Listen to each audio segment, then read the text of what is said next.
அதை எப்படியாவது திமுக அதிமுக சண்டை போட்டுக்கிட்டோம், நம்ம வந்து தாவேகா கூட ஃபைட் பண்ணுவோம் அப்படின்னு நாம் தமிழ் தாவேக்கான ஒரு நரேட்டிவ் செட் பண்ண ட்ரை பண்ணுறாரு. அதனாலேயே பெருசாக தாவேக்கால யாரும் அவருக்கு பதில் சொல்லாமல் அவரை ஒரு மாதிரி ஒதுக்கி விட்டுட்டு லெஃப்ட் ஹேண்ட் டீல் பண்ணிட்டு திமுக கூட தான் வந்து களத்தில் யார் பிரச்சனையும் கூட வேலை பார்த்துட்டு. குற்றச்சாட்டு என்னன்னா, இவருக்கு ஜெயிக்கிறது இல்ல வேலை, இவர் ஒரு வேட்பாளரை முன்னிறுத்தி இதன் மூலமாக திமுக வீழ்த்தி அந்த இடத்துல அதிமுக வெற்றி பெறதுக்காக வேலை செஞ்சார் சீமான் அவர்கள்னு ஜெகதீச பாண்டியன் குற்றச்சாட்டு சொல்றாரு. இவர் ஜெயிக்க வரலங்க, இவர் தோத்தே ருசி கண்டுட்டாரு, அதுலயே இவர் போய்கிட்டு இருக்கிறாரு. இவரா மாற்றம் 2021 சட்டமன்ற தேர்தலில் கொளத்தூர் தொகுதியில் தான் நிற்ப முதல்வர் வேட்பாளர் திரு ஸ்டாலினை எதிர்த்துனாரு. எங்க போய் நின்னாரு? ஏன் கொளத்தூர்ல நிக்கல? எங்க நின்னாலும் தோக்குறோம்னா வீரன் என்ன செய்வான்? வீரன் புலி என்ன செய்யும்? என்ன செஞ்சாரு? திருவட்டூர்ல போய் நின்னாரு, அங்கேயாவது ஜெயிச்சாரா? சரிப்பா, ஜெயிக்கிறதுக்காக போனாரு, முதல்வர் வேட்பாளர் தோத்துருவோன்னு நினைச்சு திருவட்டூர்ல தான் தோத்தீங்க. விஜய் சார் ஃபைட் பண்ணுவார், அவனை நம்மளும் ஃபைட் பண்ணுவோம். சரி, விஜய் சார் டான்ஸ் ஆடுவார், அப்ப நம்மளும் டான்ஸை பத்தி பேசுவோம். சீமான ஆட்டம் உங்களுக்கு புரியுதா? அவர் வந்து இங்க அரசியல் பண்ண வரலங்க, மீடியா நம்மளை பத்தி பேசிட்டே இருக்கணும். மீடியா பேசுறதெல்லாம் ரெண்டாவது, எவன் எதை சொன்னாலும் அதை நானும் பண்றேன்ற மாதிரி ஒரு நரேட்டிவ் செட் பண்றாரு. இதுல எங்க வெளில போகுது?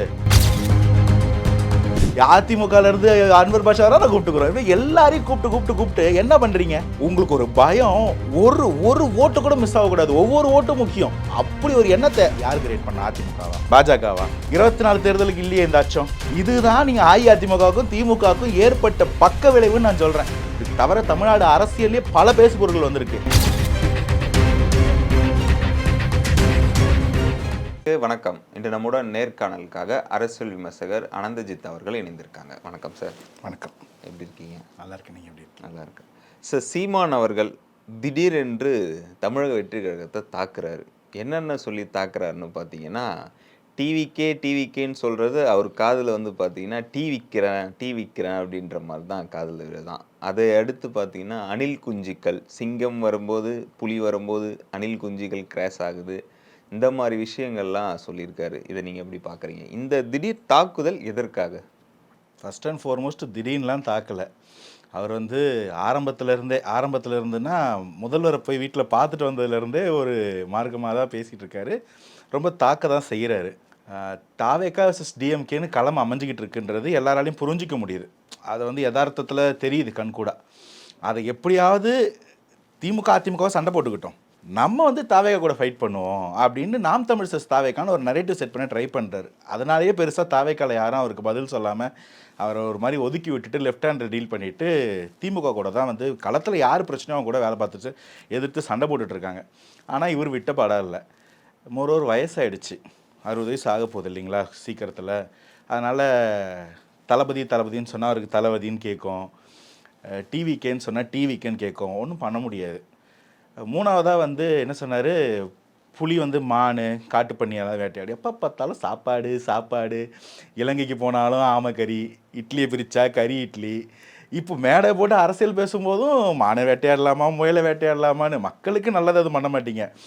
நாங்கள் இங்கே எங்களை சிங்கம் புலி அணில்னு எதுவும் சொல்லி, நாங்கள் மனுஷங்களுக்காக அரசியல் பண்ண வந்திருக்கிற ஒரு மனுஷன், நல்ல மனுஷன் விஜய் சார். இங்கே நாங்கள் ஒன்றும் புலி சிங்கம் கழுதை இதெல்லாம் நாங்கள் சொல்லலை. கவுண்டமணி சார் காமெடி ஒன்றுத்தில் வரும், ஒரு சிங்கம் வந்து அவரை துரத்திட்டே வந்துச்சான், திரும்பி பார்த்தோன்னே சிங்கம் நின்றுட்டு இருந்தால் அவர் கேட்டாராம், என்ன நீ சிங்கம்னு சொல்கிற, ட்ரெஸ்ஸு போட வந்து நிற்கிறேன்னு. சிங்கம் வெக்கத்தில் கண்ணை மட்டும் ஓடி போச்சு. அந்த மாதிரி புலியோ சிங்கமோ என்னைக்குப்பா ட்ரெஸ்ஸு போட்டுச்சு? அப்போ நீங்கள் இன்னும் அந்த இடத்துலேருந்து கீழே போகிறீங்களா?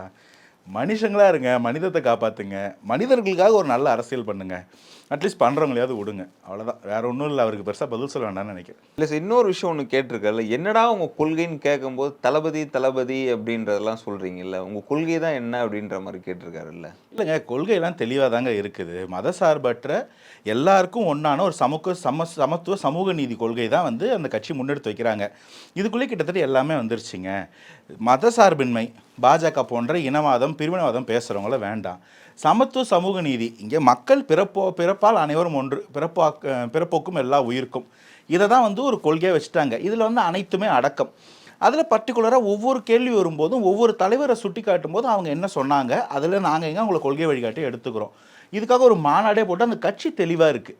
இங்கே வந்து நின்று எங்களுக்கு கொள்கை தெரியலனா எண்ட் ஆஃப் த டே கொள்கைன்றது வந்து அந்த கட்சியோட பிரின்சிபல்ஸ், கோட்பாடுன்றது அவங்க எங்கே நிற்கிறாங்க, ஒரு விஷயத்துக்கும் என்ன நிலைப்பாடு எடுக்கிறான்ற, இதை எல்லாத்தையும் தாண்டி ஒரு அரசியல்னு ஒன்று இருக்குது. இந்த அரசியல்ன்றது என்னன்னா, இங்கே மக்களுக்காக ஒரு மாற்றத்தை கொடுக்கறதுக்காக மக்கள் மனதை வென்று நம்பிக்கையை பெற்று ஆட்சியில் உட்காந்து இங்கே இருக்கக்கூடிய சமூக மாற்றங்களில் செயல்படுத்துறது தான். ப்ராக்டிக்கலாக மக்களுக்கு என்ன பண்ண முடியும், கொள்கையெல்லாம் கம்ஸ் செகண்டுங்க. என்னுடைய பிலீஃபில் சொல்கிறேன், மக்களுக்கு என்ன நல்லது. இங்கே ஒரு கொள்கை ஒரு சாராருக்கு ஆப்போசிட்டாக கூட இருக்கலாம். ஆனால் இங்கே இருக்கக்கூடிய 8 கோடி பேருக்கும் எது நல்லதோ எது அமிக்கபிளாக இருக்குமோ அதை செய்யறது தான் வந்து ஒரு தலைவனோட வேலை. ஒரு திமுகவையோ அதிமுகவையோ குற்றம் சுமட்டுறீங்க அப்படின்னா எதுக்கு என்ன தீர்வாக இருக்க முடியும்? தீர்வு என்னன்னா, அவங்கள எதிர்த்து களமாடி வெற்றி பெற்று, இந்த அண்டர்லைன், இந்த வேர்டு கொஞ்சம் அண்டர்லைன் பண்ணிக்கோங்க, வெற்றி பெறுவதற்கு வேலை செஞ்சு தன்னுடைய நண்பர்களை தன்னுடைய தோழர்களை களமாட செஞ்சு வெற்றி பெற வச்சு அரியணையில் ஏற்றி அவங்க சட்டமன்றத்துக்கு அமைச்சு அங்கே குரல் கொடுக்க வைக்கணும். பெருவாரியானவங்க உள்ளே போகும்போது அது ஆட்சியாக மாறும், சட்டத்திட்டங்களாக வழிவாக இருக்கும். இதுதான் வந்து மாற்றத்துக்கான வழி. இப்படி தாங்க வந்திருக்காங்க. திமுக கூட ஒன்றும் முதல் எலெக்ஷனில் வந்து அப்படி ஆட்சியை பிடிச்சிடலாம் இல்லை. ஒரு படியாக ஏறி வராங்க, வாக்கு வங்கி சேகரிக்கிறாங்க, கொஞ்சம் கொஞ்சமாக எம்எல்ஏக்களை உருவாக்குறாங்க, அப்புறம் ஒரு 67 ஆட்சியை பிடிக்கிறாங்க. இதுதான் நிதர்சனமான விஷயம்.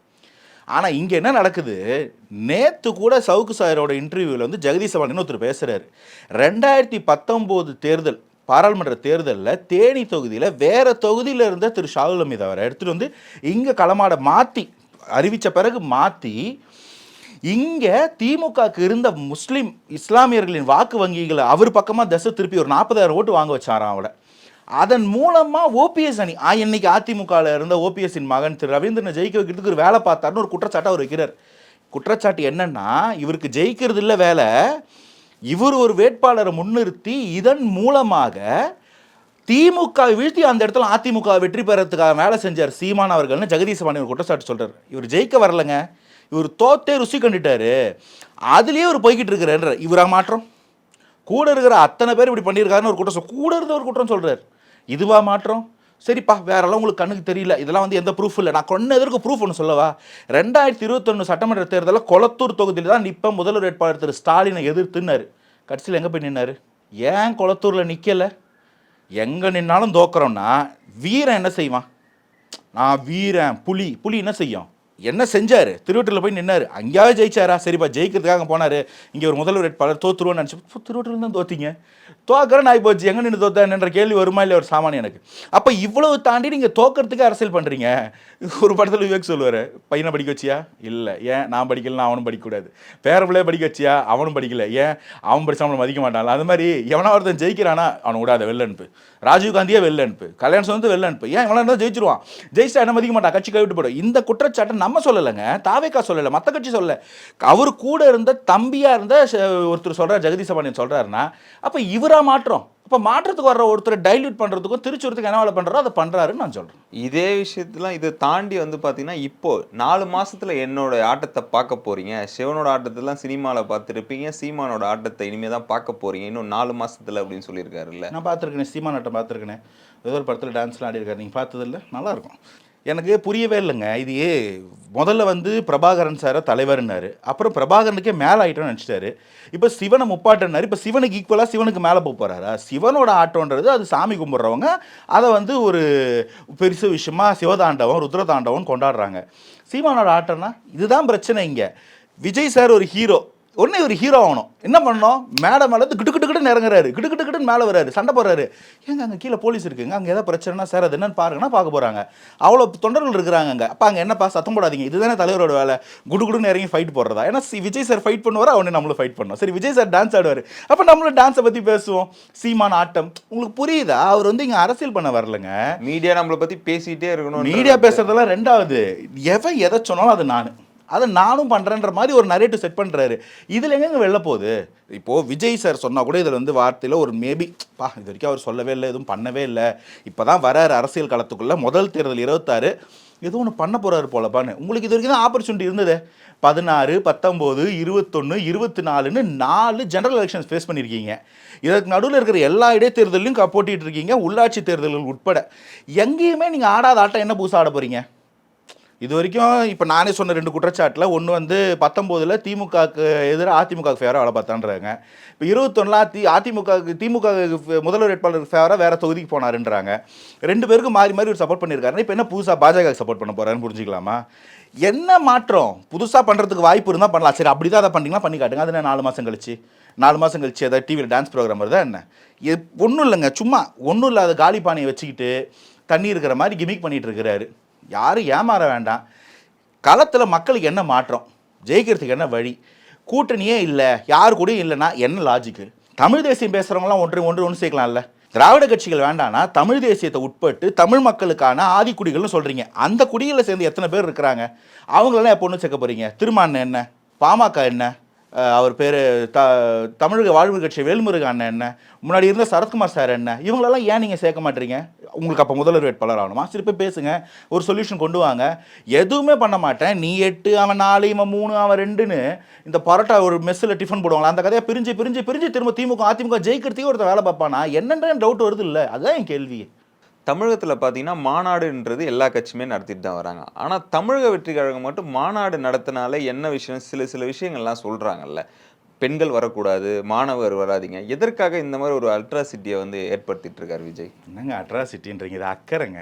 அதாவது எந்த ஒரு மாநாடு போட்டாலும் ஃபர்ஸ்ட் அண்ட் ஃபார்மோஸ்ட் அனைவரையும் அழைக்கிறார். இப்படி தான் எந்த ஒரு பேனர் போஸ்டரும் நம்ம பார்த்து வளர்ந்துருக்கோம். ரெண்டாவது, ஆள் வராத பற்றாக்குறைக்கு காசு கொடுத்து அக்கம் பக்கத்துலேருந்து ஒரு பஸ்ஸு, ஸ்கூல் பஸ்ஸு, கவர்மெண்ட் பஸ்ஸெல்லாம் ஏற்றிட்டு வந்து கொப்பாக நிரப்பி ஏன் வந்தோம் எதுக்கு வந்தோம்னு தெரியாத கூட்டத்தை ஃபார்ம் பண்ணி ஒரு மாஸ் காட்டுறது தான் இன்றைக்கு வரைக்கும் நம்ம பார்த்துக்கிட்டு இருக்கிற கல அரசியல். நீங்கள் யாரையுமே ஒரு விதிவிலக்காக சொல்ல முடியாது. ஒரு மாநாடு ஒன்று போட்டு இதுதான் நம்மளோட அரசியல் முன்னெடுப்புக்கான ஆரம்பம், 2026 தேர்தலுக்கான தொடக்க புள்ளி. அரசியல் போரில் வெல்வோம் வாரீர்னு ஒரு வார்த்தையை சொல்லிட்டு பெண்கள், முக்கியமாக கர்ப்பமாக இருக்கவங்க, கை குழந்தை வச்சுருக்கவங்க, உடல்நல சரியில்லாதவங்க, உடல்நல பாதிக்கப்பட்டு இந்த மாற்றுத்திறனாளியாக இருக்கக்கூடியவங்க, பள்ளி மாணவர்கள், இந்த மாதிரி வீக்காக இருக்கவங்க, வயசானவங்க யாரும் வராதிங்கன்னு ஒருத்தர் சொல்கிறாருன்னா அந்த மனுஷனுக்கு இவங்க மேலே ஒரு அக்கறை இருக்குது. அதாவது நீங்கள் கூட்டம் வருது இல்லாமல் ரெண்டாவதுங்க, அது வரும், அது வேறு கதை. வர்றவங்க பாதுகாப்பாக வரணும். எனக்கு யாரும் எங்கேயும் விழுந்து வராதிங்க, பத்திரமா பொறுப்பாக பொறுமையாக பத்திரமா வாங்க. நம்ம மாற்றத்துக்காக வந்திருக்கோம், பத்திரமா வீட்டுக்கு நீங்கள் போகணும். அதுக்காக இதயத்தையும் இருகாரத்தையும் திறந்து வச்சுட்டு உட்காந்துருக்கேன்னு சொல்கிறாருன்னா இது அக்கறைங்க. யாருக்கு எதுவும் ஆகிடக்கூடாது அப்படின்றது தான். நீங்கள் ஜென்ரலாக கேட்குறேன், இந்த கூட்டத்தில் காசு கொடுத்து 200 300 கோட்டர் கோழிப்பேரெலாம் கொடுத்து எல்லா கட்சிக்காரங்களும் கூட்டு போகிறது நானும் பார்த்துருக்கேன். யார் கூட்டு போங்க பார்த்துருக்கீங்களா? மோஸ்ட்லி லேடிஸ், வயசானவங்க, கொஞ்சம் school going college going kids, இவங்கெல்லாம் 100 ரூபாப்பா, உனக்கு 200 ரூபாப்பா பிரியாணி. ஆம்பளைங்க வந்தாங்கனாக்கா 100 ரூபா ஒரு குவார்ட்டர் ஒரு பிரியாணி இப்படிலாம் கொடுப்பாங்க. ஏன்னா இவங்களுக்கெல்லாம் வருமானமோ வாழ்வாதாரமோ கிடையாது. ஒரு 100 ரூபா 200 ரூபா வருது, ஒரு வேளை பிரியாணி வருதுன்னா சும்மா லாரி ஏறிட்டு போவாங்க. அவங்க யாரும் ரசிகர்களாவோ தொண்டர்களாவோ இயக்க தோழர்களாவோ இருந்தால் கூட வேண்டான்னு சொன்னார்னா அப்படி ஒருத்தர் கூட அவங்க காசு கொடுத்து கூப்பிடலன்றது ப்ரூஃப் ஆகுதா? இப்படி ஒரு அக்கறையாக இருக்கிற மனுஷமே அட்ராசிட்டின்னு சொல்லிட்டீங்களே, உங்களை திட்டுவாங்க, நான் பொறுப்பு இல்லை. தமிழக வெற்றி கழகத்தோட முதல் மாநாடு வந்து பார்த்தீங்கன்னா பெரிய பேசும் பொருளாகவே மாறிச்சு. அது அதை தாண்டி வந்து பார்த்தீங்கன்னா திராவிட கட்சிகளை பாதிப்பு ஏற்படுத்துமா என்ற மாதிரிலாம் கேள்வி இருந்துச்சு. ஆனால் எந்த ஒரு பாதிப்பையும் ஏற்படுத்தலை. அதே மாதிரி இப்போ வந்து 2வது மாநில மாநாடு அப்படின்ற மாதிரி அறிவிச்சிருக்காங்க. 21ஆம் தேதி நடக்க போகுது. இதுவாவது திராவிட கட்சியில் வந்து எதனா பாதிப்பை ஏற்படுத்துமா? மாநாடு வந்து வெற்றி கொள்கை திருவிழா சொல்கிறீங்க, அது வந்து எந்த பாதிப்பு ஏற்படுத்தணும் நீங்கள் சொல்கிறேன்னு இப்படி நீங்கள் சொல்கிறத கேட்டாக்க முதல்வரும் எதிர்கட்சி தலைவரும் சொல்லுவாங்க, என்னப்பா பேசுகிறாரு இவர் அப்படின்னு தான் கேட்பாங்க. ஒரு பாதிப்பு ஏற்படுத்தாமல் தான் இன்றும் இல்லை என்றும் இல்லை பாஜகவுடன் கூட்டணி அப்படின்னு எடப்பாடியார் 24 தேர்தலில் முழங்கினார். 10 மாதம் 11 மாதத்துக்கு எலெக்ஷனுக்கு முன்னாடியே கூட்டணி அமைச்சிருக்கிறாங்க. அதுவும் தலைவரை மாற்றி இங்கே வந்து நிறைய ரூல்ஸை போட்டு இங்கே இவங்க கூட்டணி கட்சியா இல்லை ஆளுங்கட்சியா இல்லை கூட்டாட்சியான்னு எதை பற்றியும் டிஸ்கஷன் இல்லாமல் அவசரமாக ஒரு கூட்டணியை வேண்டா வெறுப்புக்கு போய் உட்காந்து ஒரு கூட்டணி அமைக்க வேண்டிய நிர்பந்தம் ஏற்படுது. டெல்லிக்கு ஏன் சார் போனீங்க? நான் சும்மா கட்சி வேலையாக வந்த பில்டிங் பார்க்க வந்தேன், பார்த்தா அடுத்த நாள் கூட்டணி அனௌன்ஸ் ஆகுது, உள்துறை அமைச்சர் வராரு. ஸோ இது எல்லாம் ஒரு அச்சம் இல்லாமையா? வேறு யாரையும் எதிர்பார்த்து வேறு ஏதோ ஒரு நிர்பந்தத்தில் வேறு யாரும் கிடைக்கலன்னு போலையா?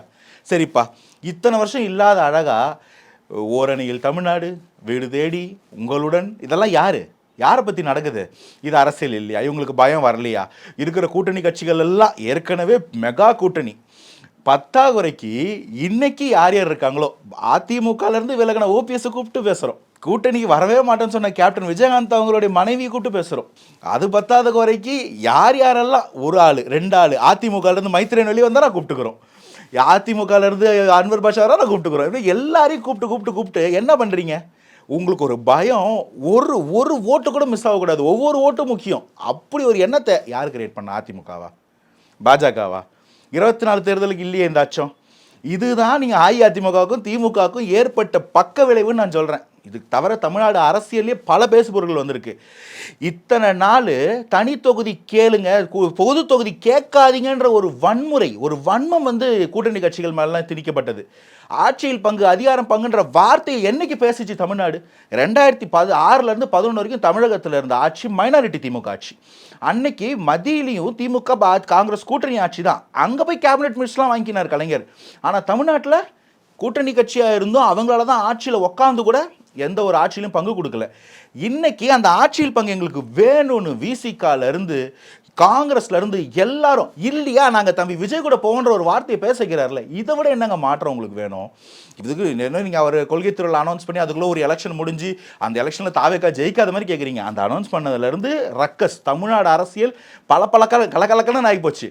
இப்போ அடுத்து ஒரு மாநாட்டுக்கு வராரு. இது அரசியலுக்காக மாநாடு. இந்த கொள்கை போர், இந்த அரசியல் போரில் வெல்வோம்னு சொல்லி வராருன்னா அவர் கன்விக்ஷன் என்னன்னு பாருங்க. அதை தாண்டி எலெக்ஷனுக்குள்ளே போகும்போது அந்த கூட்டணிகள்லாம் முறியும். நீங்கள் வந்து எப்போ வந்து இங்கே எலெக்ஷன் டேட் அனௌன்ஸ் பண்ணி கோட் ஆஃப் கண்டக்ட் வருதோ அன்னைக்கு எழுதி வச்சுக்கோங்க, பல கூட்டணிகளில் பல பேர் வந்து விரிசல் ஏற்படுத்தும். அது எல்லாத்தையும் தாண்டி எலெக்ஷன் ஒன்று, மக்கள் தீர்ப்புன்னு ஒன்று இருக்குது. அதெல்லாம் முடிஞ்ச பிறகு தான் நீங்கள் வந்து மாற்றம் வரலையே, ஒரு பதட்டம் ஏற்படலைன்னு சொல்லலாம். ஆல்ரெடி எல்லாரும் பதட்டத்தில் இருக்காங்க. சீட்டோட நுனியில் உட்காந்து கிளைமேக்ஸ் படத்தில் பார்க்குற மாதிரி தான் வந்து எல்லா கட்சிக்காரங்களும் அரசியல் காலத்தை பார்த்துக்கிட்டு இருக்காங்க. காரணம், ஒரே காரணம் தாவேக்கா. அதுதான் சொல்கிறேன், மாற்றம் இல்லாமல் ஒரு கிராவிட்டி இல்லாமலாம் இல்லை. எங்களோடு இணைந்து பல்வேறு தகவலை பகிர்ந்ததற்கு மிக்க நன்றி சார். Thanks for having.